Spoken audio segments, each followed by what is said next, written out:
One of the biggest lib voices in lib world said finally realized that Trump isn't literally Hitler. Also, Bernie is going around the country playing his greatest hits about oligarchy.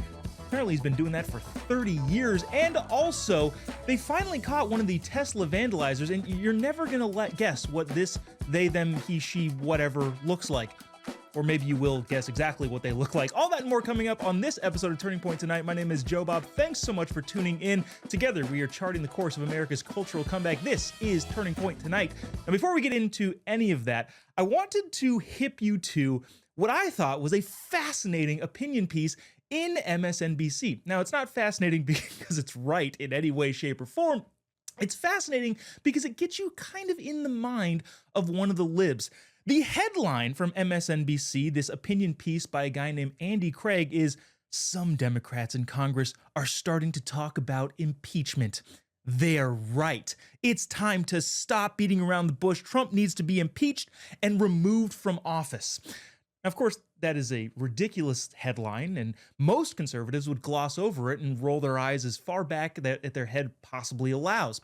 However, I actually took the time and read this piece of garbage, and what I found was fascinating.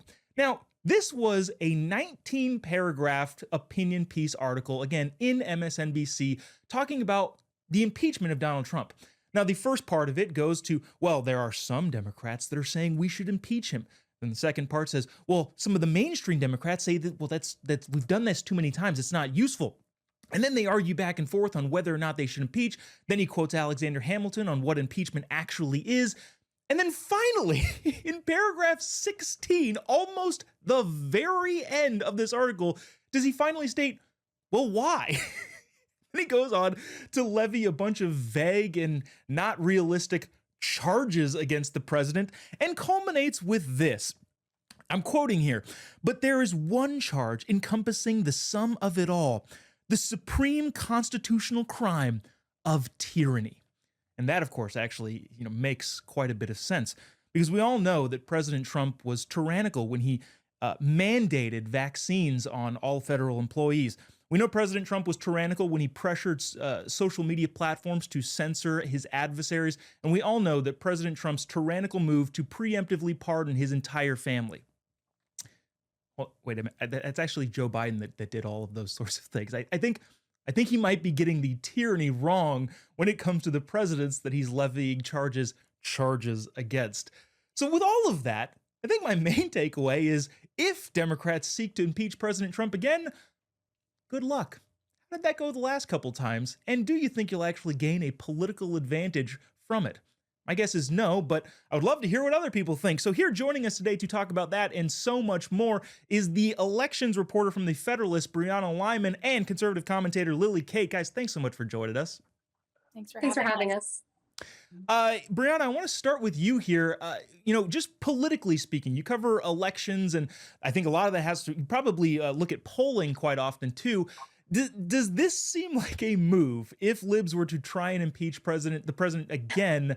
Is that going to be a good move with them in the upcoming elections? Are they going to benefit from that, or are a bunch of people going to roll their eyes like I would?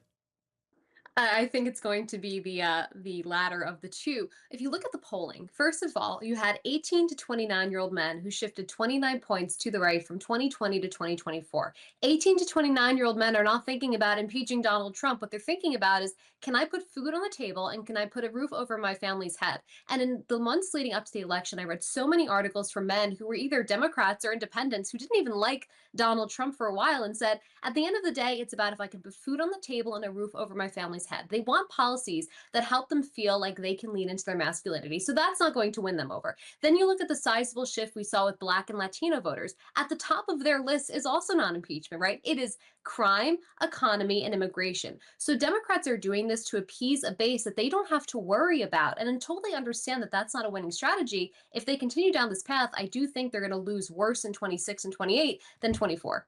Yeah, and I don't necessarily know if that's a bad thing. Lily, so kind of same kind of situation here.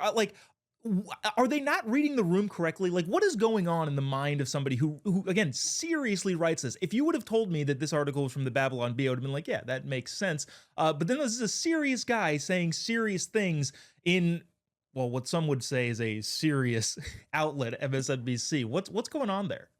Well, and to add on to the seriousness of the article, the operation to get Donald Trump impeached this third or fourth or fifth or sixth time it's been proposed is actually called Operation Anti-King. So if you click on the link at the top of the opinion piece that you were mentioning, it takes you to this 3 bullet point proposal that basically says on April 7th, 2025, over 600 constituents asked their congressional offices if they support impeaching Donald Trump through Operation Anti-King. And we know that they define tyranny as basically anything that I just don't like and don't agree with. And so they're trying to get rid of the person who they think is on the throne, which is kind of an indictment about how they view the presidency anyway. I mean, Republicans, people on the right, conservatives, libertarians, and independents view the president's office as the president. But it seems as if the left has really taken the view that the president is actually the king and needs to be dethroned if the king does anything they don't like. So it's actually with anti-serious makeup over the whole movement. Yeah, anything I don't like is tyranny and fascism and probably racist, I think, somehow. That seems to be the lib playbook. Speaking of big time libs who are, starting to realize certain things, it was a lot of news over the weekend that Bill Maher talked about his dinner with President Trump. If you're not hip to this story, Bill Maher, yeah, that Bill Maher, went to the White House, had dinner with Dana White, Kid Rock, and President Trump, and came away with it saying, hey, he isn't actually literally Hitler. Brianna, you wrote an article about this in the Federalist. Can you explain your position? Is it good that Bill Maher is coming around to that final realization, or is he, is he too late for him? Look, it's fine that he's coming to the realization. I'm not going to knock him for having that, but the point is that he came to the realization that 77 plus million Americans came to without needing to have a sit-down dinner, over filet mignon with the president in the White House, and that is precisely because they didn't buy or drink the Kool-Aid that Bill Maher and the rest of the Hollywood apparatus and left-wing press were peddling for so many years. And Bill Maher can sit back and say, nothing I thought I disliked about Trump was present that night.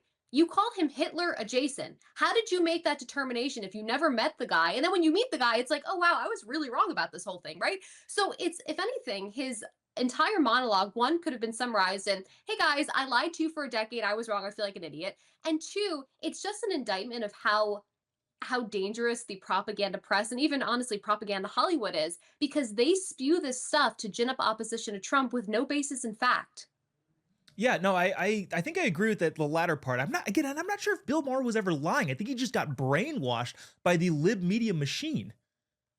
Yeah, look, he may have been brainwashed, but people who are brainwashed, when you are a public figure and you take steps to then go out there and call Donald Trump Hitler adjacent, I mean, even as recent, I think it was September, in an interview with Megyn Kelly, he was Mm, basically saying that if Donald Trump wins, we'd be yeah. on the wrong side of authoritarian history. So he was peddling the same information. So he's not a victim here. He's also the perpetrator.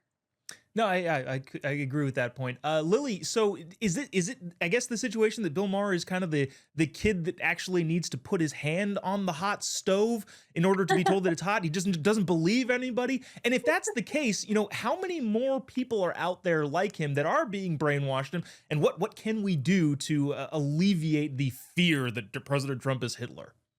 Well, the funny thing is, when you campaign, you actually go and listen to the politician in long format for an extended amount Mm, of time. And so, if people would have taken it upon themselves to maybe attend or watch more than just the clip, the 15-second, 10-second clip that CNN is feeding them, then they would have had a shot to hear the long form and be, hey, this guy's actually kind of funny. He's kind of entertaining. And, I kind of like the vision he has for the country. So, the remedy is not necessarily getting every single Democrat voter a dinner with Donald Trump, because first of all, I don't think they really deserve to have that because of all the trash they've spewed about him, and true. calling all of us garbage for it. But I think we just need to have a reintroduction of longer form content. I think going back to right before election day, Joe Rogan's interview, with Donald Trump, the long format, where people really just got to sense his personality. He did so much to help push him over the finish line. A lot of people like to say that this election was a total landslide by Trump, but it was actually pretty close. I know it's uncomfortable to think about, but it was very close.